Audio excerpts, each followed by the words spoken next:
Today on Locked On Canadiens, the Habs get shut out 7-0 on home ice. We'll talk about why that game was disastrous and also not that bad coming up next.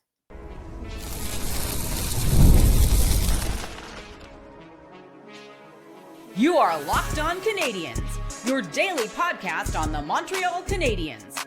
Part of the Locked On Podcast Network, your team every day. Hi there, everyone, and welcome to another episode of Locked On Canadiens. I want to thank you all for making us your first listen of the day.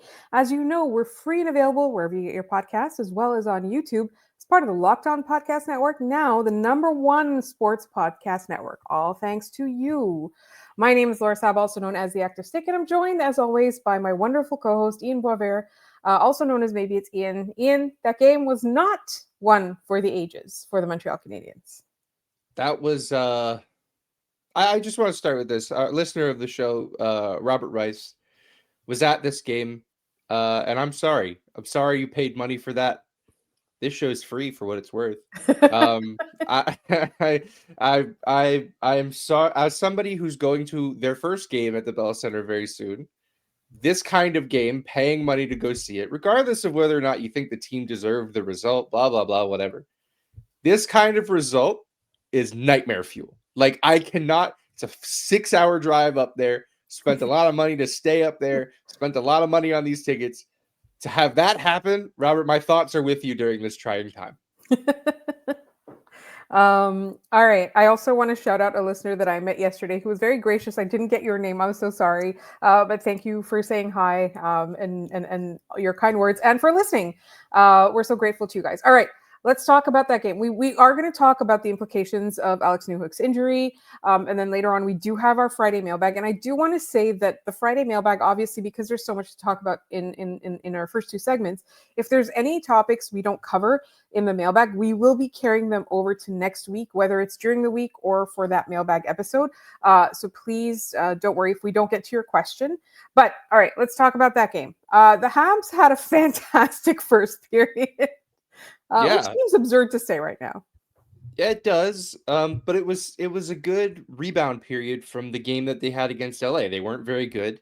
They outshot Dallas 14-5 in the first period, but they trail 1-0 on Wyatt Johnston's power play goal. It was the third best power play when we covered it at the beginning of this week. Then they got to play Ottawa, and they became the second best power play in the league. That's a period that you go, hey, process was great. Result, not what we wanted, but just keep doing what you're doing and you'll be fine. They did not keep doing what they were doing. That was the second period. Dallas had 4 goals and the Canadiens had 2 shots. That was not anywhere near good enough. And of course, the unfortunate injury to Alex Newhook, which we'll cover more in the second. I think it requires its own double click into that injury. Yes. And that second period, as we say here in Quebec, c'était pas fort. C'était pas fort du tout. But there were a couple of good things that also happened in the game. I don't want to be Pollyanna about this. All right. Let's talk about how they let Dallas, the Dallas Stars are a fantastic team, right? They're playing right now. They're playing like a juggernaut wherever they go, right? They're winning on the road. You just said, right? They played Ottawa, their power play went up from third to second. This is a very strong team. This is a team that we constantly say is a cup contender, right?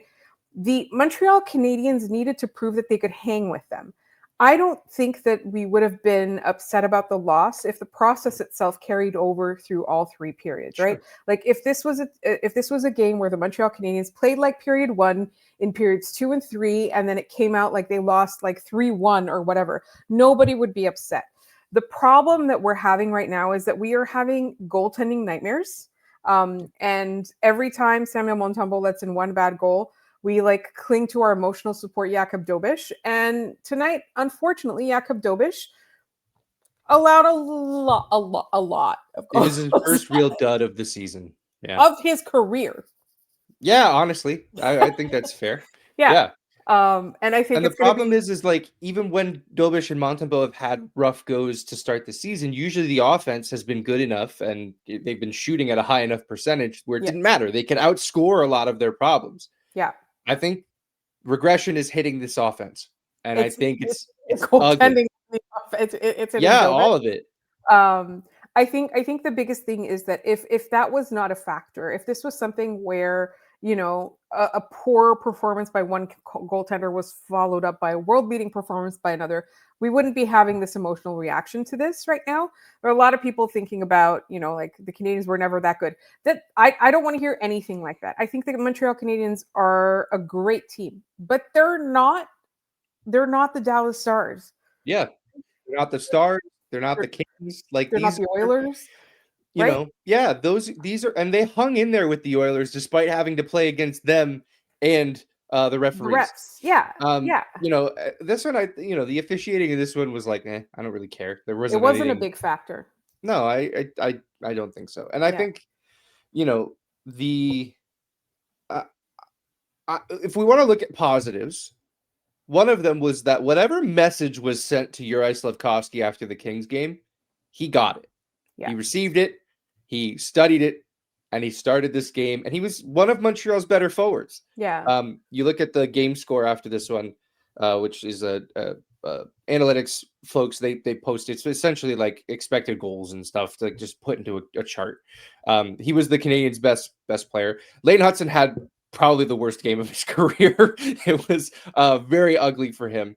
I'm curious how he rebounds after this. But if you're looking for a positive, Juraj Slafkovsky is one of them. Mm-hmm. And the other, I need a graphic for this one, Laura. Yeah. It was Magic Mike night on the most tragic of nights. He was incredible from the jump. Like my whole thing, I'll call it Mike's Law. Like, you can usually tell really quick what kind of night Mike Matheson is going to have. And I think it was on his first shift, he gets a puck at the blue line and decides, I'm skating this right up the gut and getting a scoring opportunity. That was the moment I was like, it's magic. It's magic night. The rest of the team didn't get the memo, though. So Mike Matheson, I'm giving him a 5 on the Mike meter here. I thought he was phenomenal. The game could have easily been over, midway through the second. It could have been like 7-0 already and midway through the second period. He was that good on both ends of the ice. Yeah, I agree with you there. I think he was really, and I think like at certain points, it seemed like he was the only person capable of keeping the puck out of the net, which kind of like it, because Alex Carrier had some unfortunate bounces. He lost the stick, right? Like I think he worked really hard. But I think Mike Matheson was able to like actually give us hope. And it's not to say that, the Canadiens overall just like were terrible. I don't think so. I think they allowed the game to get away from them and they showed what they need to do. And I think this is the biggest thing, is that playing against Dallas and losing this badly, like those are the teams that you're going to have to beat if you have a hope of a cup, right? Yeah. That's the kind of team you have to play and beat. And so this is a lesson they have to learn. We're going back to Habs school, right? Like Habs are still in school. School is still in session. It's also this week so far has been a reality check. Yeah. Montreal played a lot of pretty not good teams to get to this point. They played well in those games. So I'm not taking those points away from them. Nobody should. Everybody has to play everybody. That's how the schedule works. But they played against two legitimate contenders, and they got taught a couple lessons this week, and it'll be up to them to learn that and learn from them. And I hate the idea that after a game like this, you just go, we're flushing it, forget it. It doesn't move on, short memory. There were so many defensive breakdowns in this game by everybody involved. You need to spend almost all of tomorrow and today in the film room, like just watching what happened. And you're going to need to spend some time figuring out who has chemistry with Demidov and Kapanen, because as we'll get to in our second segment, that's really scary. The thought of not having Alex Newhook now. Yes, it is scary. We are going to talk about it in our next period, but I think the final thought I want to leave this segment with respect to that game is that the Montreal Canadiens can choose to learn from this, or they can choose to keep their head in the sand and think that what they've been doing has been working. And what they've been doing has been working against not great teams or okay teams or mid teams or whatever you want to say, right? Like, I really hate that argument that we heard, like, Sens fans are like, oh, well, they've only played easy teams. Well, like, first of all, Ottawa was one of the teams they played. And second of all, like good teams are supposed to beat up on the easy teams. That's what Yeah. you're supposed to do. It's a It's how surprise you when make they the playoffs. Yes, exactly. So I think for me, like my biggest thing is like the Habs, they need to learn from this game. That's all I'm gonna say. Like this game and the LA Kings game, like we saw Juraj Slafkovsky learn from it. We need to see the rest of the team learn from it as well. So that's where we're gonna leave that game. But we have to talk about Alex Newhook and the potential that he might miss some time. We don't have it confirmed yet, but it seems pretty likely he's gonna miss a significant chunk of time. So we're gonna talk about what the Canadiens can do, and that's coming up next.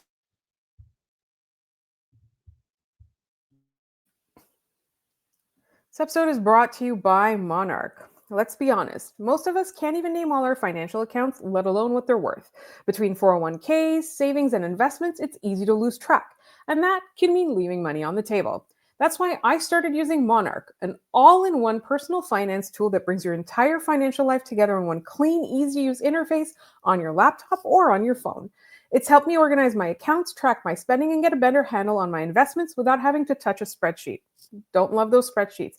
I also really love that it showed me where my money was going. There are a lot of incidental spending incidents that I was doing on a day-to-day basis that added up to a lot of money that I could have been saving. And thanks to Monarch, now I have a better handle on it. Monarch's visual dashboards and smart tools make it so much easier to understand where your money's going and how to make it work harder for you. Don't let financial opportunities slip through the cracks. Use code LOCKEDONNHL at monarch.com for 50% off your first year. That's monarch.com, code LOCKEDONNHL for half off your first year. You guys, I'm so excited about my new life-changing jeans from Doer. They are so comfortable. I can wear them to run errands. I can wear them to travel, but they look so nice. So I can also wear them to work and going out to dinner. They're very stretchy, but they don't look stretchy. They are so comfy. They combine classic jeanswear style with the kind of comfort and performance you get from athletic wear. It's really the best of both worlds. Simply put, Doer makes the world's most comfortable pants without having to sacrifice style. Trust me, once you try these, they're going to be your go-to as well. Go now to doer.ca/lockedoncanadians and you'll get 15% off your first order. That's DUER.ca/lockedoncanadians for 15% off. Doer.ca/lockedoncanadians.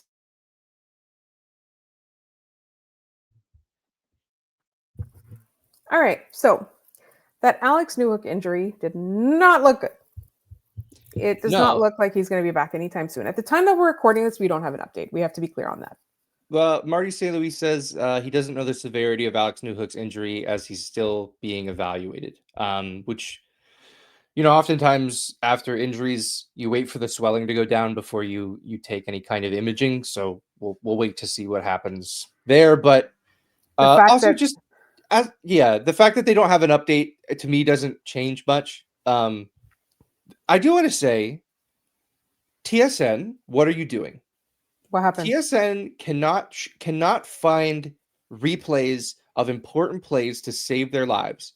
But I must have seen that clip of Alex Newhook's ankle 15 times during that broadcast. What's going on, man? It was gross. Stop showing it. It's sensationalism. It was just stupid. It didn't add anything to our understanding of he hurt. It didn't do anything. I was really frustrated with that. Nobody wants to see that.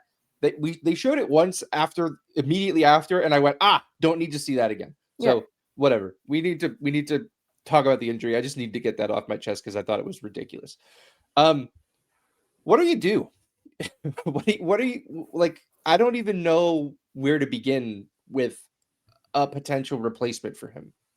I think you kind of have to look at the roles he plays on the team, and some of it's going to be done by committee. I don't think that you can bring in a body that's going to replicate what Alex Newhook has done this year, right? I already talked about in our quick post-game reaction that this puts a lot of pressure on Nick Suzuki now to become a penalty killer again, which we know he can do. He's just very tired and banged up. He plays enough minutes, and he's probably going to end up going to to Italy. I mean, I don't know how you look at that start to the season. You don't consider him in the conversation, right? Yeah. So we need somebody who's going to be able to play the penalty kill. first and foremost, because I think the biggest impact that you first think about is Kapanen and Demidov, right? Right. I feel like it's much easier to find guys who can work with those guys. They might not be working together with those guys than it is to do effective defensive forwarding. Yeah, just made up I a term. agree. Yeah, I think the penalty kill is a real issue here. I did find it interesting that in the first intermission, Insider Trading pointed out, Darren Dreger said that, David Kampf is on waivers for the purposes of terminating his contract. For those who are not aware, he was sent to the Marlies. He didn't report. It got ugly. They're terminating his deal. He's going to be a free agent. He did mention, Darren Dreger, that the Canadiens would be interested in David Kampf. This was before Alex Newhook got hurt. And, well, you just look at the profile, a left shot centerman who wins over 50% of his draws and can play the penalty kill. Isn't that kind of the guy the Canadiens are like trying to find? They hoped Joe Veleno would be. Yeah. Like that to me, you could pencil him in. You could, he becomes your new fourth line center. You move, Evans up a line, I suppose, and you figure it out. But what I struggle replacing is Newhook's speed, specifically on the offense, because it allows. It opens the game up for guys like Ivan Demidov. And it opens the game up for guys like Kapanen who just go to the net, right? Like if you have to defend a guy flying down the wing, it's going to open stuff up in the middle of the ice. Yes. So I'm really curious how they decide to do that. You know who's fast? Who's that? Sean Farrell. Okay.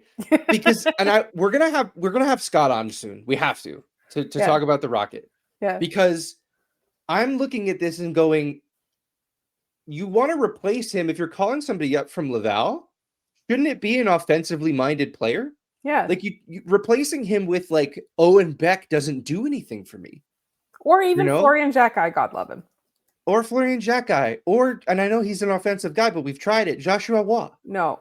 Joshua Waugh cannot do the Alex Newhook thing. And that's the thing. Like, if you're calling up Sean Farrell to score 1 billion goals, it's not going to happen, right? No. But if you're calling up Sean Farrell to like be speedy, I think that works. Another name I want to throw out there is Filip Mesar. I'm just going to throw that out there. Both guys that I thought as well. Like, yeah. I think if you are looking for an opportunity to see what those guys have at the NHL level, and this isn't to say that they're ready, right? We are in adversity time, right? We are in a moment where you need somebody to give you some spot starts so you can figure this out. Yeah. And, this might be a situation where that line plays a lot less now, which is frustrating because like you need to figure out a way to keep Demidov on the ice. Let me ask you this. Shift him. You don't double shift him. You 1.5 shift him with other people. Yeah. Let me ask you this. Do you consider taking one of the wingers off the top line and moving them down to that line and giving Suzuki and whatever winger is left somebody else? Yes, you do. You consider it. You try it. Yeah. You probably come to the same conclusion. It's not time yet. Right. But you try and it. that it's not worth it, right? That you might have, somewhat righted the ship on that line, but now you've disassembled one of the better lines in the National Hockey League, which admittedly hasn't been great the last few games, but I think it's still worth keeping together. I wonder how long they can go like this. I'm legitimately like very concerned about what this looks like for Demidov's output and his outlook this season. So it's of the utmost importance that they figure this out. Do you know what's really funny is that I'm not concerned about that at all. Really? No, yeah, I'm not. I think even if the Canadiens don't find a way, he finds a way, right? Sure. I think that's really important. I think you have to try everything and see, right? Like maybe you do get into a situation where, Slafkovsky drives another line. But I think one of the big reasons that top line hasn't been good in the last few games is because they're facing good teams that know how to defend against them, and they don't, or they haven't had the supporting scoring that's come up, right? You do have to get Demidov going for that reason as well. But I think that the team as a whole has suffered a lot for the downgrade in their bottom six. And I think, if we think that David Kampf is going to be an upgrade, on the players they currently have, or if even Owen Beck or Florian Xhekaj are going to be upgrades on who they currently have, then I'm all for making those changes. Like before the Alex Newhook injury, I was very skeptical on taking I think the one thing that's going to be really interesting though is maybe he has a chip on his shoulder about the Toronto Maple Leafs after. Maybe. The last thing I want to say on this is this wouldn't be such a difficult conversation if a guy like Zach Bolduc was playing well. If Bolduc was playing well, that's him. He's on that line. You don't even think twice about it. You figure out the bottom six later. Maybe you try Bolduc as a penalty killer. But he's been really bad lately, taking a lot of penalties that are just kind of useless, behind the play garbage. I've not liked his decision making. Like, this would be a situation where maybe he's not thrilled to be playing in the bottom six, but you play your way out of it. He just hasn't. This is an opportunity. This would have been an opportunity, and I don't want to see it. Well, the thing that's going to be really, really key is if there's a conversation with Kent Hughes, like they've had with Slafkovsky in the past and that kind of thing. But we will see how that goes. I think it's going to be really interesting for the Montreal Canadiens in the next few days. But it is Friday. We're not going to get to all of them, but we're going to start with our mailbag, and then we're going to save some of the questions for next week. And that's coming up in just one moment here on Locked On Canadiens.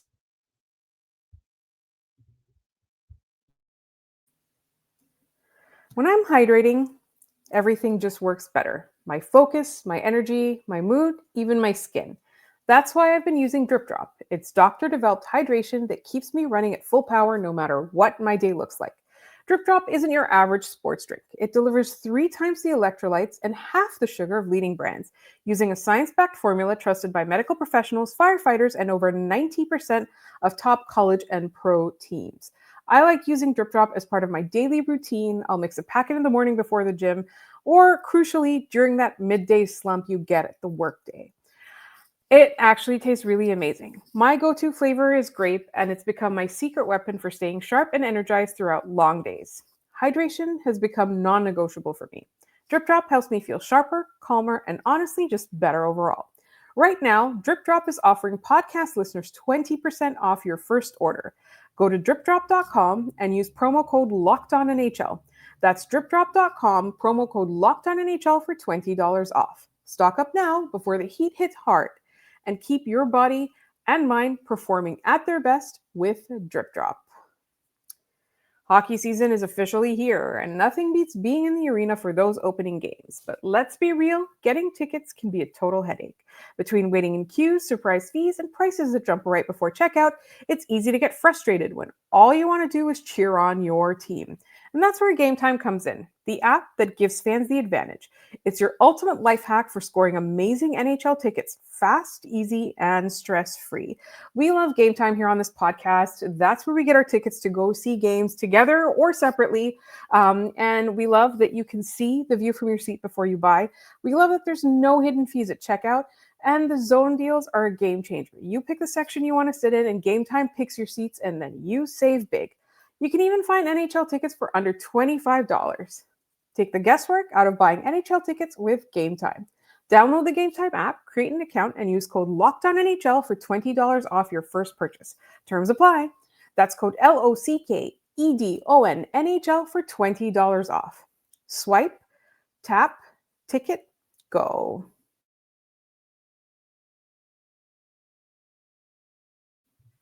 All right, it's mailbag time. We actually got a lot of really interesting and thought-provoking questions from you guys. We just kind of, obviously had to cover the Alex Newhook injury, which we were not expecting. But let's get into what we can today, Ian, and then we will save some of the topics for next week. And we can discuss them throughout the week too. We might not make you wait all the way until Friday. Yeah, we'll do our best. Let's start with Michel Boivin here. Love the show. Many episodes ago, you referenced a metric that showed that Brendan Gallagher was the player who has always made his line mates perform better. It got me thinking, who is the player that most makes his line mates worse? I would be curious to see what the data says. My guess would be Kirby Dach. Not saying this as a hater, just that his line mates seem to underperform when with him. He lists Bolduc, Newhook, and Laine. The thing I feel Kirby does well is drive the net, carry the puck, be physical, and they don't always lead to the other's success, especially for players who benefit from being set up, like Bolduc and Laine. I'd be curious if the data support that. I don't necessarily have any data to support this, but I feel like that's an apt selection in Doc. You can also argue in his time in Montreal, Laine has made just about every line he's on worse. At 5-on-5, he struggled. He can't move all that well, and that's just the nature of how his injuries have gone. But yeah, I think both of those are not bad. I also think Bolduc has not done himself any favors in making the line that he's on better. So there's a lot of options in this one. I didn't even mention Joe Veleno. I thought you were going to say him, and I was like, it's kind of like an easy answer, a low hanging fruit, right? Yeah. No one comes to us for that kind of answer. That's an easy one. All right, let's keep moving here. Mark Laperriere asks, if you were the GM, what's a realistic trade or trades you would make? So this one I got really stuck on. So we've been talking about this since the end of our work days today. And I got stuck on the realistic part. Because for me, if you're a GM, you target a good center, right? That's the first thing you do. And a lot of the good centers are going to be really expensive. So for me, I think I have a really hard time putting together a package out of Montreal Canadiens assets that, let's say, a team like Buffalo would be interested in, or I don't know, Anaheim. Like there's a lot of guys out there that would be magnificent on this team. And like some of them might even want to come to this team, right? They might want to be part of this, like Noah Dobson did. So I think the problem that I have is not this the player I would trade for, it's the return and it's the realistic part. I think that I'm struggling with. Yeah, I think the Kadri trade becomes more realistic by the day. It seems like the Flames have sort of decided internally, at least according to what Elliot Friedman has been saying, that they might be willing to start moving on from older pieces, which it looks like Rasmus Anderson's being shopped. It wouldn't surprise me if Kadri's in that same conversation. So that's a realistic one. And we know Kent Hughes is traded with Calgary. Not necessarily, I'm trying to think, it probably wasn't with Conroy. Must have been with Brad Treliving when he was in Boston, but a lot of the Calgary staff is still there. So I think that's, like it or not, one of the more realistic options remaining for the Canadiens. We'll have to wait and see that out. I think honestly, the most realistic transaction they can make now is signing David Kampf once he clears waivers and has the opportunity to talk to other teams. Yeah. There will be NHL interest there. There are a lot of teams that need centers like him. I think that's a more realistic move for the Canadiens at this point. All right, let's do another one that's similar to the first question. This one, he usually answers our question, but we'll answer his here. This is Super Rain. Laine has played with more or less every player but Brendan Gallagher. When Laine is back from his injury, can you make a line with them together to get Laine going? I kind of like this.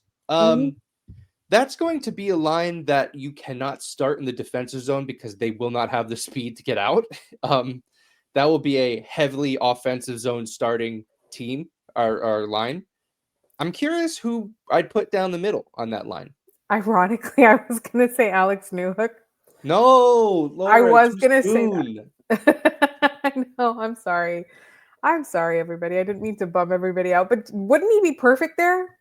Yeah, he would. And he can have my ankle, although I don't know how good it is.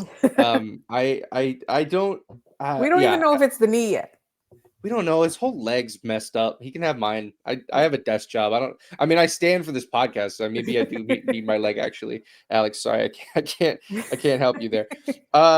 Kay, our friend over at Game Over, Kay, you'll be happy to notice I'm repping the merch today. How do we fix Sam Montembeault? That's a loaded question, isn't it? How do we fix Sam?